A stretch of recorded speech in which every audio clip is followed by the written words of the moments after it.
yonna ababadde bamulinza abayiseeko oba baseeka agenda ebisandu n'agibuuka nga bagamba seeka yitawo tulina gwe tulinda mukkirize mbanjulire Honorable Kitatta Lwengo. Waalaikum salaam wa rahmatullah. Bw'abeerawo mbaga palamenti gwesanjudde bannange emirira obegamba nti saakulabye bw'abeera nga waali mukkirize mbanjulire kitayibwa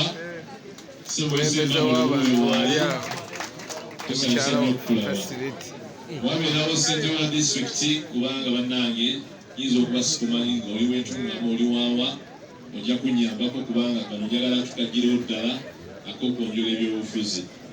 Basawo ne bannyabo tufiiriddwa nnyo Dr. Anas Kaliisa kubanga ffe nga Muslim Parliamentary Caucus